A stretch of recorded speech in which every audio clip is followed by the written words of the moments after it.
बिस्मिल्लाहिर्रहमानिर्रहीम। अस्सलाम वालेकुम नाज़रीन, आप यूट्यूब चैनल देख रहे हैं। मैं इमरान खान हूँ। बड़ी शर्तें रख दी हैं ईरान ने जंगबंदी के लिए, क्योंकि डोनाल्ड ट्रंप की बौखलाहट अब आपको नज़र आना शुरू हो गई है। डोनाल्ड ट्रंप की बॉडी लैंग्वेज उनका साथ नहीं दे रही। वो हर जगह पे अलग अलग तरह से बात करते हैं। अभी तक डोनाल्ड ट्रंप इस जंग को शुरू करने की 8 दर्जन अलग अलग किस्म की वजूहात बता चुके हैं। कभी वो एक वजह बताते हैं, कभी दूसरी, कभी रजीम चेंज, कभी एटमी असासे ख़त्म करने हैं, कभी वो कोई और वजह बताते हैं, कभी एक और कि इसराइल को बचाना है, कभी वो अरब ममालिक के खाते में डाल देते हैं। तो अलग अलग वजूहात हैं डोनाल्ड ट्रंप के लिए, और वो इसकी जिम्मेदारी भी अलग अलग लोगों के ऊपर डालते हैं। मिसाल के तौर पे डोनाल्ड ट्रंप ने एक फाइनल स्टेटमेंट देते हुए ये कहा कि मैंने जंग जेरेड कुशनर जो उनका दामाद है, उसके मार्को रूबियो जो सेक्रेटरी खारजा है, और पीट हेगसेट जो सेक्रेटरी दिफा है डोनाल्ड ट्रंप का, वो कहते जी मैंने इनके कहनों पे जंग शुरू की है। इन्होंने कहा था अगर हमने हमला ना किया तो ईरान हमला कर देगा, फिर मैंने जंग कर दी। तो डोनाल्ड ट्रंप अब इल्ज़ामात भी दूसरों के ऊपर आहिस्ता आहिस्ता डाल रहे हैं और अलग अलग किस्म की वजूहात बताते हैं कि जंग क्यों शुरू की। 8 दर्जन किस्म की अलग अलग वजूहात तो वो बता चुके हैं, और ये साबित हो रहा है वक्त के साथ साथ कि डोनाल्ड ट्रंप इसमें फंस गए हैं। आप अमेरिकन मीडिया को देख लें, अमेरिकन सियासतदानों को देख लें, उनकी अक्सरियत डोनाल्ड ट्रंप के साथ नहीं खड़ी। डोनाल्ड ट्रंप पे बदतरीन तनकीद हो रही है। अमेरिका का ज़्यादातर मीडिया ट्रंप और उसकी जंगी पॉलिसियों के खिलाफ लिख रहा है, उसके खिलाफ बोल रहा है। बीबीसी और सीएनएन की अगर आप रिपोर्टिंग देखें, बीबीसी तो ब्रिटिश है लेकिन सीएनएन की अगर आप रिपोर्टिंग देखें, या आलमी मीडिया में आप अल जज़ीरा को देखें, तुर्क मीडिया को देखें, रशियन मीडिया को देखें, यूरोपियन मीडिया को देखें, तो आपको आइडिया हो जाएगा कि इस जंग को सब लोग एक मिस कैलकुलेशन करार दे रहे हैं और एक दलदल जिसके अंदर इसराइल ने डोनाल्ड ट्रंप को फंसा दिया, इस किस्म की बातचीत की जा रही है। अब डोनाल्ड ट्रंप ने बिलाखिर जीत का ऐलान कर दिया और ये कहा कि हम तो पहले घंटे में ही जंग जीत गए थे और ये जंग तो हम जीत चुके हैं। ईरान में ऐसा कुछ बचा ही नहीं जिसको अब तबाह किया जाए। हमने तो बहुत तबाही फेर दी है। उनके जहाज़ भी डुबो दिए, उनकी एयरफोर्स भी ख़त्म कर दी, उनके जो है वो इंफ्रास्ट्रक्चर सारा उड़ा दिया, उनकी जो लीडरशिप है वो भी सारी मार दी। अब इस किस्म की बातें डोनाल्ड ट्रंप कर रहे हैं कि हम तो जंग जीत चुके हैं। लेकिन ये सौदा बिक नहीं रहा। ये जो सौदा डोनाल्ड ट्रंप बेच रहे हैं ना कि जंग हम जीत चुके हैं, ये फेस सेविंग का स्टेटमेंट है। और डोनाल्ड ट्रंप को उनके मशीरों ने यही कहा था। मैंने एक दिन पहले आपको खबर भी दी थी कि डोनाल्ड ट्रंप के मशीर उनसे ये कह रहे थे कि आप इस जंग में अपनी जीत का दावा करें और इसमें से निकल जाएं, जितनी जल्दी हो सकता है जंग से बाहर आ जाएं। अब डोनाल्ड ट्रंप ने यह दावा किया कि हम तो जंग जीत चुके हैं, लेकिन कोई ये सौदा खरीद नहीं रहा। बैन अल-अक़वामी मीडिया उठाकर देखें तो बेशक ईरान का बहुत नुकसान किया डोनाल्ड ट्रंप ने, इसका कोई दूसरी राय नहीं है। इसमें सबसे ज़्यादा नुकसान इस लड़ाई में जो फिजिकली हुआ वो ईरान का हुआ। लेकिन अगर किसी की मिथ टूटी है और किसी के इमेज को सबसे बड़ा इसमें डैमेज हुआ तो वो अमेरिका को हुआ। ये बात भी, गुडविल तो अमेरिका की खराब हुई है ना, कि एक चौधराहट थी, एक बड़ी बात थी अमेरिका की, वो बात उस तरह रही नहीं। बहरहाल अब डोनाल्ड ट्रंप का ये वाला सौदा नहीं बिक रहा कि जो जीत के तौर पे वो पोर्ट्रे कर रहे हैं इस लड़ाई को। अब इसकी ना कुछ वजूहात हैं। नंबर एक तो आप ये देखें ना कि ईरान ने मशरिक़ वस्ता में जितने भी अमरीकी अड्डे हैं उन सबको निशाना बनाया। ये इससे पहले कभी नहीं हुआ। तो जीत का ऐलान कैसे किया जा सकता है? अमरीकी बहरी जहाज़ या उनके जो बहरी बेड़े हैं, जिनके बारे में पूरी दुनिया के अंदर बहुत मशहूर है, जिस तरफ ये चल पड़ते हैं उस तरफ वो ममालिक डर जाते हैं। यानी अमेरिका का पुराना तरीक़ाकार है, जिस मुल्क से उन्होंने कोई बात मनवानी हो, वो ना मान रहा हो तो बहरी बेड़े उस तरफ को चल पड़ते हैं। वो बहरी बेड़ों से पहुंचने से पहले ही बात मान ली जाती है। लेकिन यहाँ पे उल्टा काम हो गया। ये पहली मरतबा ऐसा हम देख रहे हैं कि ये जो अमरीकी बहरी बेड़े हैं ये पीछे हटे और ईरान की जो मिसाइलों की हद है उससे बाहर निकल गए और वो अभी तक वापस नहीं आ रहे। आबनाए हुर्मुज़ जो है वो एक सिंबल बन चुका है कि इसके ऊपर कंट्रोल किसका होगा, अमेरिका का और अमेरिका के इत्तेहादियों का होगा, इसराइल का होगा, या खलीजी ममालिक का होगा, या ईरान का होगा। तो ईरान ने साबित किया कि उसकी बालादस्ती है, उसने कंट्रोल किया हुआ है। एक तरफ जो है वो ओमान और यूएई है और दूसरी तरफ ईरान है। और ईरान ने आपने हुर्मुज़ में आप सुरंगें भी बिछा दी बारूदी, वो बम होते हैं जो फ्लोट कर रहे होते हैं वो वहाँ बिछा दिए उन्होंने बहुत सारे, और ईरान ने उसके ऊपर कंट्रोल करके अपनी बालादस्ती साबित की है। अमेरिका वो भी नहीं छुड़वा पा रहा। फिर अमेरिकी फ़ौजी हों या अमेरिकन ऑफिशियल्स हों या अमेरिकन सफारतकार हों या अमेरिकी शहरी हो, ये बहुत बड़ी तादाद में, हज़ारों की तादाद में खलीजी ममालिक से इनका इनखला हुआ है। ये भी पहली मरतबा हुआ है। तो इसको जीत कैसे करार दिया जा सकता है? अमेरिकन जो एयर डिफेंस सिस्टम है, थार्ड या पैट्रियट या इसराइल का जो पूरा एक आयरन डूम का सिस्टम है, वो सारे के सारे एक्सपोज हुए हैं। ईरान ने उनमें काफ़ी तबाह किए हैं, बहुत सारे रेडार जो है उन्हें नुकसान पहुंचाया है। तो फिर इसको यकतरफा जीत करार नहीं दिया जा सकता। और फिर इसके अलावा ईरान ने ना डोनाल्ड ट्रंप की जो मुज़ाकरात की ऑफ़र है उसको भी मुस्तरद किया है। तो इसके बाद आप एकदम से नहीं कह सकते कि आप जंग जीत गए हैं। हाँ, ये फेस सेविंग हो सकती है, और देखिए फेस सेविंग लेकर भी अगर ये जंग बंद हो जाए तो इससे अच्छी बात कोई नहीं है, क्योंकि जंग कभी भी मसले का हल नहीं होती, इससे मसले पैदा होते हैं। और मसले उस रीजन में पैदा हो रहे हैं जहाँ का मैं रहने वाला हूँ। यानी वहाँ पाकिस्तान है, साथ ईरान है, आगे इराक है, सामने की तरफ गल्फ कंट्रीज़ हैं। तो ये सारा इलाका मुतासर होगा। अमेरिका और यूरोप को उसका इतना फ़र्क नहीं पड़ेगा। हाँ, उनके ऊपर महंगाई का फ़र्क पड़ेगा, आलमी मंडी के ऊपर फ़र्क पड़ेगा अपने हरमुज़ के बंद होने से, या पेट्रोलियम मसनूआत जो है उनकी कीमतें बढ़ेंगी, उससे भी फ़र्क पड़ेगा मंडियों के ऊपर। और चाइना को इसका फ़ायदा हो सकता है, क्योंकि चाइना का पेट्रोल रुक नहीं रहा। 11 मिलियन बैरल पेट्रोल तो उन्होंने अभी ले लिया, और ईरान ने जो अपना तेल बेचने की रफ्तार है उसको बढ़ा दिया। ये भी आलमी रिपोर्टें आ रही हैं कि ईरान का तेल पहले से कम नहीं, पहले से ज़्यादा बिक रहा है। उन्होंने रसद बढ़ा दी है, क्योंकि दुनिया का तेल उन्होंने रोक लिया, तो अपना वो चला रहे हैं काम। और डोनाल्ड ट्रंप की जो मुज़ाकरात की ऑफ़र है उसको भी उन्होंने मुस्तरद कर दिया। बाद में जिन वफादारों की ड्यूटी लगाई गई थी अमेरिका की जानिब से कि बातचीत की जाए, इसमें रशिया ने भी बात की, कुछ और लोगों ने भी बात की। रशिया तो वफादार नहीं है, लेकिन पाकिस्तान की ये है कि पाकिस्तान की जो इस वक्त पॉलिटिकल क़यादत है वो डोनाल्ड ट्रंप की बहुत वफादार है, बल्कि मिलिट्री क़यादत भी वो बहुत वफादार है। उन्होंने वफादारी दिखाई है। ऐसा नहीं है डोनाल्ड ट्रंप बिला वजह तारीफ़ें नहीं करते, वो उनके फेवरेट हैं तो किसी वजह से हैं। शहबाज शरीफ जहाँ देखते हैं वहीं सलूट ठोक देते हैं। तो वो डोनाल्ड ट्रंप का और शहबाज शरीफ का एक रूहानी रिश्ता है, और जैसे ही वो उसको देखते हैं तो सलूट ठोक देते हैं। तो डोनाल्ड ट्रंप ने जो ड्यूटी लगाई, इन लोगों ने राब्ते किए ईरानी सदर के साथ। उस पर ईरानी सदर ने जो स्टेटमेंट दिया ना, ये है आज की सबसे बड़ी खबर। ईरानी सदर का जो स्टेटमेंट है ये बीबीसी में भी छपा है, पूरी दुनिया में छपा है, उनकी तरफ से सोशल मीडिया के ऊपर भी आया है। तो एक मुख्तसर उनका स्टेटमेंट है जिसमें उन्होंने बताया कि पाकिस्तान से और रूस से उनकी बात हुई है, और वो ये जानते हैं कि ये दो मुल्क हैं जिनके साथ अमेरिका की भी बात हुई है। यानी अमेरिकन कोई भी हो, छोटा मोटा भी हो, वो शहबाज शरीफ को ऑर्डर दे सकता है। वो ऑर्डर आ गया। और डोनाल्ड ट्रंप की अपनी बात प्यूटन के साथ भी हुई है, और फिर प्यूटन की बात ईरानी सदर के साथ भी हुई है। तो ये सारा अगर आप लिंक मिलाएं तो आपको समझ आ जाती है। अब ईरानी सदर ने 3 शराइत रख दी हैं जंगबंदी के लिए। अगर जंगबंदी करनी है तो 3 शराइत रख दी हैं, क्योंकि ईरान की ना जंगबंदी में उतनी ज़्यादा दिलचस्पी नहीं है। वजह क्या है कि ईरान को पहली मरतबा मौका मिला है, और ये बालादस्ती मिली है कि वो अब अपना बम फेंकता है और वो जाकर ज़मीन को टकरा जाता है। इससे पहले यहाँ पे जो फ़िज़ाई दिफाई निज़ाम था अमेरिका का और इसराइल का, वो बड़ा मजबूत था। तो ईरान ने बड़ी मेहनत के बाद बेशुमार ड्रोन्स और मिज़ाइल फेंक फेंक कर ना सिर्फ उस निज़ाम को तबाह किया, कमज़ोर किया, बल्कि अब उसमें रास्ता बना लिया है कि वो अब अपने टारगेट्स को अचीव कर सकता है।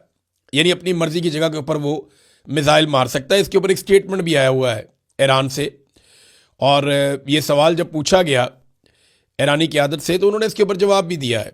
ईरानी स्पीकर हैं मोहम्मद बाकिर कालीबाफ, उन्होंने अमेरिका के दावों को रद्द कर दिया कि अमेरिका ने ईरान की मिज़ाइल सलाहियतों को तबाह कर दिया।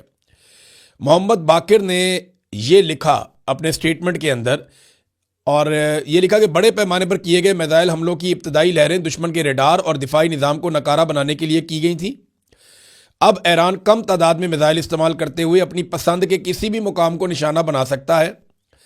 अब से कुछ देर कबल सदर ट्रंप ने दावा किया था कि ईरान की बहरिया नहीं रही, और इनकी फ़िज़ाइया ख़त्म हो गई है, और इनके मिज़ाइल भी ख़त्म हो गए हैं, और इनकी क़यादत भी ख़त्म हो गई है, और हम और ज़्यादा बुरा भी कर सकते हैं। लेकिन फिर ईरान की तरफ से जवाब आया, उन्होंने कहा नहीं जी, आप अपनी मर्ज़ी की जगह पर मार सकते हैं।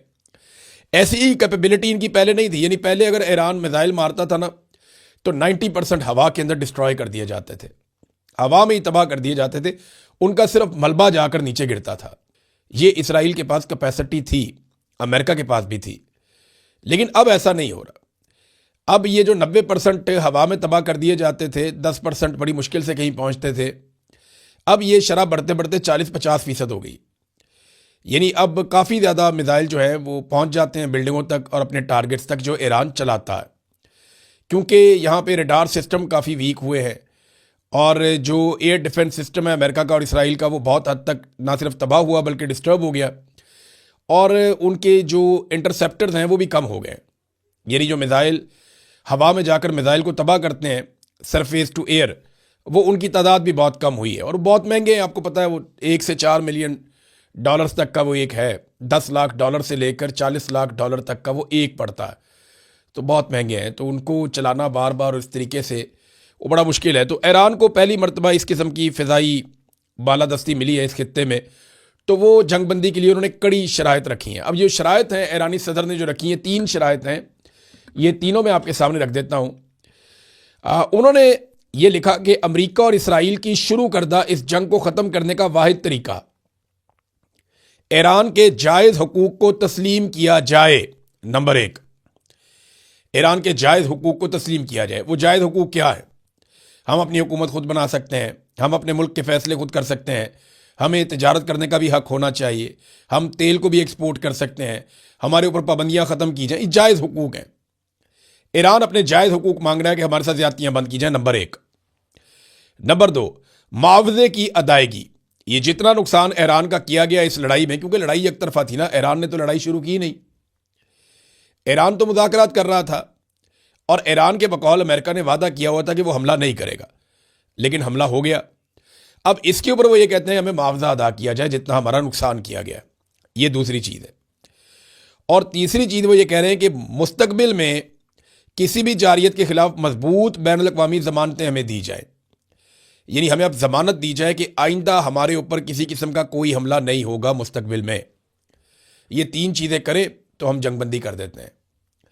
बड़ी माकूल चीज़ें हैं। और ये एक तो वो ये कहते हैं जनाब हमारा हक हमें दें, नंबर 2 वो ये कहते हैं कि जो हमारा नुकसान किया उसकी भरवाई करें, नंबर 3 वो ये कहते हैं कि आइंदा हमारे साथ ज़्यादती नहीं होगी, इसकी भी हमें गारंटी दें। अब ये गारंटी कौन दे सकता है? रशिया या चाइना को गारंटी दी जा सकती है अमेरिका की जानिब से, और ये गारंटी किस सूरत में हो सकती है ये भी बड़े सवाल आते हैं। हो सकता है कि बहुत सारा कुछ प्लज कर दिया जाए कि ठीक है ये चीज़ फिर आपको मिल जाएगी अगर आप पे हमला किया गया तो। अब कुछ भी हो सकता है इसमें। यूएन का किरदार तो बड़ा ही मामूली सा किरदार होता है। अक़वाम मुत्तहिदा अपनी हैसियत ही खो बैठा है।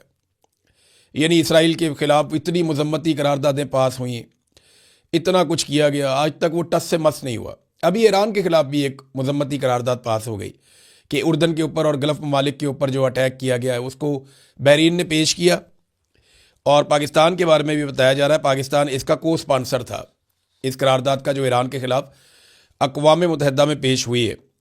अब इसमें ये बताया गया कि करारदाद मंजूर कर ली गई, पाकिस्तान ने इसके हक़ में वोट दिया, चीन ने और रशिया ने इसमें वोट डाला ही नहीं, और ना उन्होंने वीटो किया। वो चाहते इसको वीटो कर देते लेकिन उन्होंने वीटो नहीं किया। उन्होंने कहा ठीक है आप, क्योंकि अरब ममालिक के साथ वो अपने ताल्लुकात भी ख़राब नहीं करना चाहते।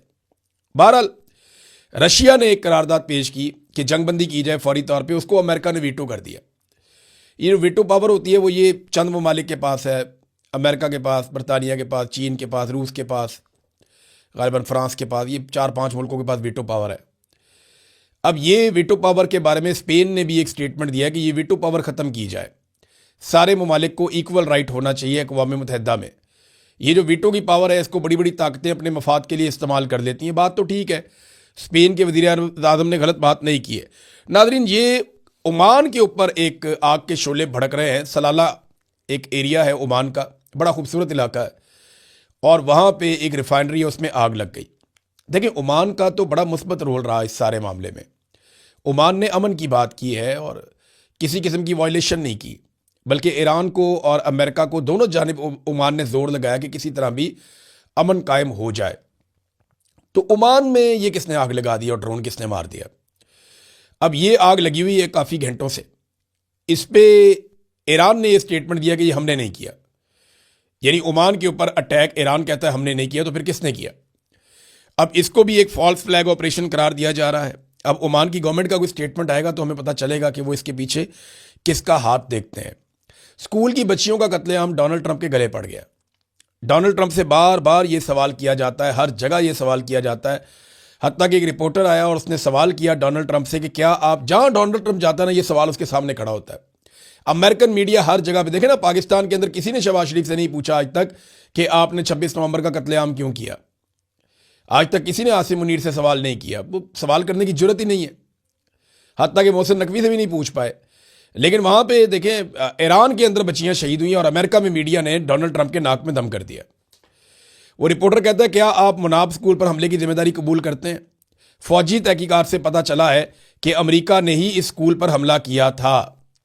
तो डोनाल्ड ट्रंप ने कहा, जी मुझे इसके बारे में कुछ मालूम नहीं है।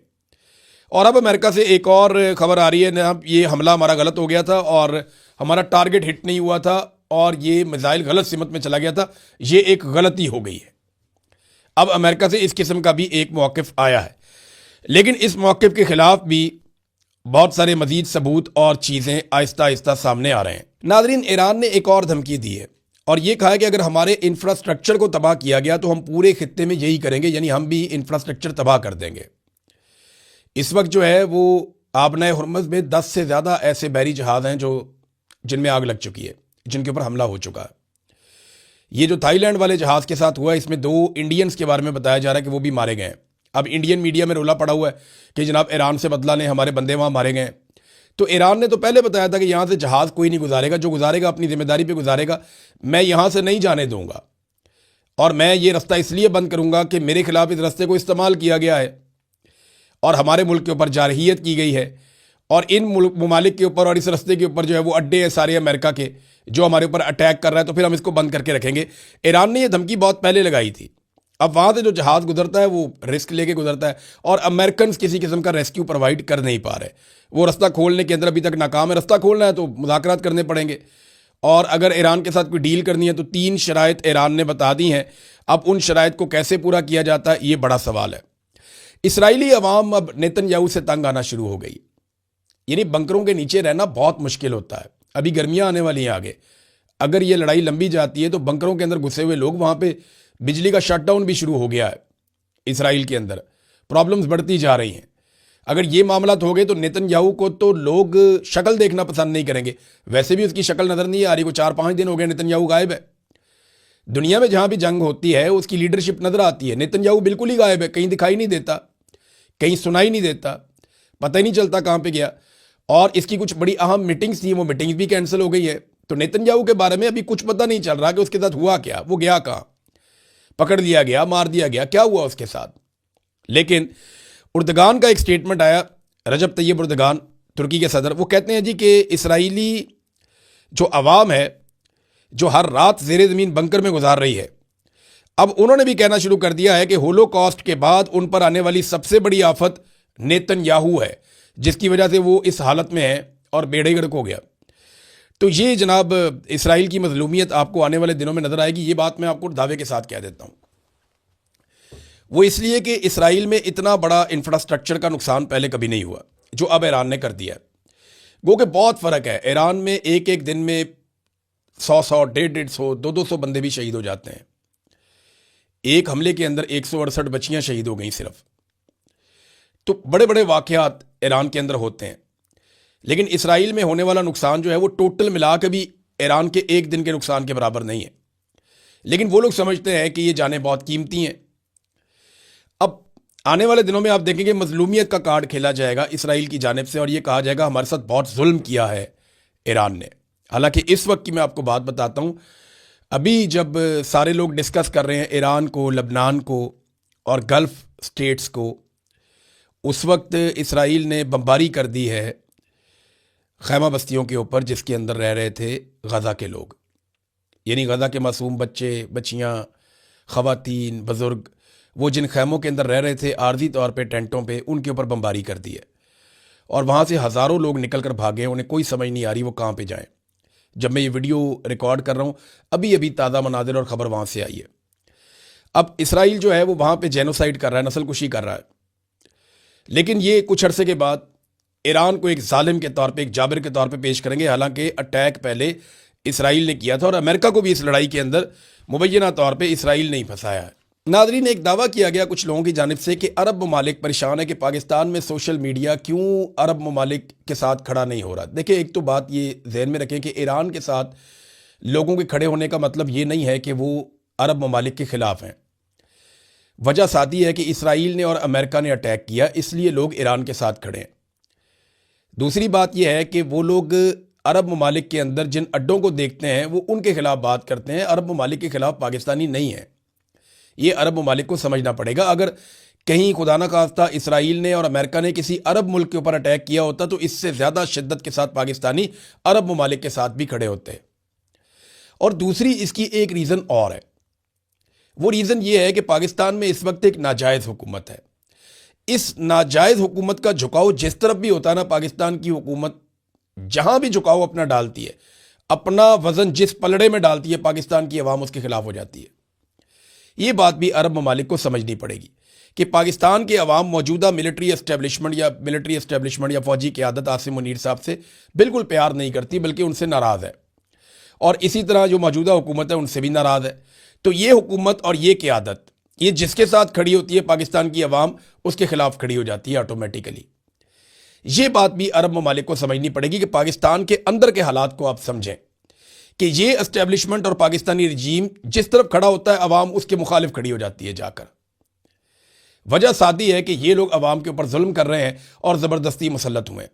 तो दो चीज़ें हैं, एक तो ईरान के साथ जो हमायत है वो इसराइल और अमेरिका के हमले की वजह से है, और दूसरा एक रीज़न ये भी है कि जिस तरफ ये लोग जाके खड़े होते हैं उसके खिलाफ खड़े हो जाते हैं पाकिस्तानी अवाम। आखिरी नादरीन एक चीज़ मैं आप तक पहुंचाऊं, वो ये है कि बहरीन ने उर्दन से फोर्सेस मंगवा ली हैं। वजह क्या है कि बहरीन के अंदर मुजाहरे शुरू हो गए, और मुजाहरों को कंट्रोल करने के लिए, क्योंकि बहरीन की सरजमीन भी इस्तेमाल हुई है और बहरीन के अवाम जो हैं वो ईरान के हमायती बन रहे हैं, बजाय इसके कि वो अमेरिका की या इसराइल की हमायत करते इस सारे मामले में। तो वहाँ पे मुजाहरे शुरू हुए हैं। उसके लिए ये रिपोर्ट हुआ मुख्तलिफ़ जगहों पे, और मैं उसी को कोट करके आपको बता रहा हूँ कि वहाँ बहरीन में मुजाहरों को कंट्रोल करने के लिए उर्दन से कुछ फोर्सेस को मंगवाया गया। अब तक के लिए इतनी, अपना ख्याल रखिएगा, अपने इस चैनल का भी। अल्लाह हाफिज़।